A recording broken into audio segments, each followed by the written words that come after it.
একটা ইন্টারেস্টিং কেসটি হচ্ছে, ভদ্রলোকের জিপটা আমি দেখাবো, জিপটা দেখি, আমি মুখ দেখাই না। জিপটা ক্লিন, মাঝখানে ফার্ড আছে আর একটু ড্রাই। পেছনে সারা পিঠে ব্যাক সাইডে পুরো পুরো পেন, মানে ক্র্যাম্পিং টাইপ পেন, এমন হয় নিঃশ্বাস বন্ধ হয়ে যায়, এরকম অবস্থা, বিছানায় ফেলে দেয়। তো জেনারেলি আমি ওনার সমস্ত ডিটেল নিতে নিতে বুঝলাম মেন্টাল আনহ্যাপিনেস আছে। সুতরাং ডায়াগনোসিস ফাইব্রোমায়ালজিয়া আমি লিখে দিয়েছি ডায়াগনোসিসে। এবং এই ফাইব্রোমায়ালজিয়া না এমআরআই, না সিটি স্ক্যান, না এক্সরে কোনো কিছুতেই ধরা পড়ে না। এটা একমাত্র কেস হিস্ট্রি, অর্থাৎ এটা মানসিক বা মেন্টাল কোনো সমস্যা হলে দীর্ঘদিন যদি ধরে চলে, তবে এই ধরনের একটি ক্র্যাম্পিং পেন দেখা যায় সারা পিঠে। আচ্ছা, নাম্বার 2 হচ্ছে ওনার এই বাঁ হাঁটুতে ব্যথা এবং লাম্বাগো, এইখান থেকে টোটাল পিঠে একটা স্পন্ডিলোসিস রয়েছে, এইখান দিয়ে টোটাল পেনটা নেমে এইখানে সেটেল হয় এবং ব্যথা হয়। সুতরাং স্পন্ডিলোসিস যেহেতু রয়েছে, অর্থাৎ ইন্টারভার্টিব্রাল ডিস্ক স্পেস কমে গেছে, সেখানে সায়াটিকা নার্ভের অরিজিন L4 L5 ওনার এক্সরেতে রয়েছে লেখা। কোথায় দেখলাম, এই যে L1 to L5 টোটালটাই ডিস্ক L5 এবং S1 লেভেল ও ডিস্ক ডিমিনিসড, অর্থাৎ লাম্বার স্পন্ডিলোসিস।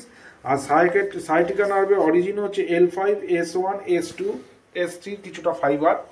সুতরাং ওখানে কম্প্রেশন হচ্ছে, যার ফলে ওই পেনটাও হচ্ছে। আর এইখানে একটি অস্টিওআর্থ্রাইটিক চেঞ্জেস রয়েছে দুটো পায়ে, নি জয়েন্টের। সুতরাং ওটা সায়াটিকা পেন, ওনাকে আমি বলে দিয়েছি। আমি কিছু ফিজিওথেরাপি এক্সারসাইজ দেখিয়ে দেবো যেগুলো আমি পারি বা জানি। আর ওষুধ দিয়েছি, কনস্টিটিউশনাল মেডিসিন, আমি সিঙ্গেল মেডিসিন প্রেসক্রিপশান করি। কিসের ওপরে দিলাম, এখানে আমি পুরো হিস্ট্রিটা টোটাল লিখে নিয়েছি, সব কিছু উনি যা যা বলেছেন সব কিছু। এছাড়া হাইপার টেনশন এবং হাইপারগ্লাইসেমিক পেশেন্ট। তো ভদ্রলোকের anxiety, sympathy for others, consolation, অর্থাৎ কেউ সান্ত্বনা দিলে সেটাতে ভালো লাগে, গায়ে আঁচিল আছে, পার্সপিরেশন অর্থাৎ ঘাম অনেকটা, প্রচুর জল তেষ্টা পায়। আমি এখানে লিখে দিয়েছি ঠাস প্লাস প্লাস প্লাস, 4.5 থেকে 5 লিটার জল পান করেন। হ্যাঁ, 4 লিটার তো অবশ্যই উনি বলছেন।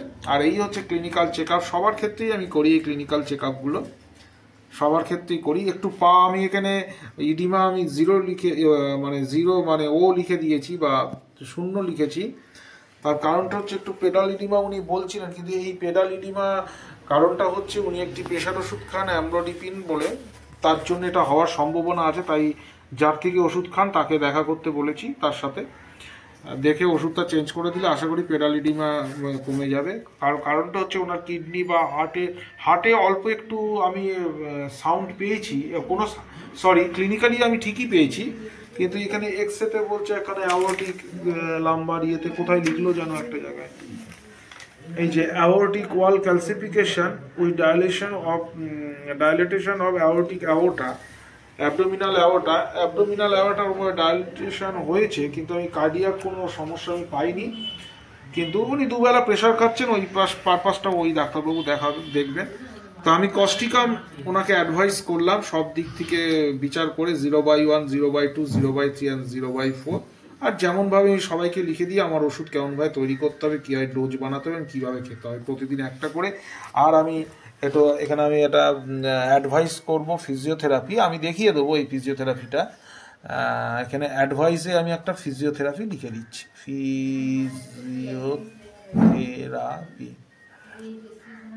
ফিজিওথেরাপি আমি লিখে দিলাম। এটা আমি দেখিয়ে দেবো, উনি করবেন দিনে 2বার করে, আর ওষুধটা দিনে 1বার করে সকালবেলা খাবেন। Thank you very much. Okay.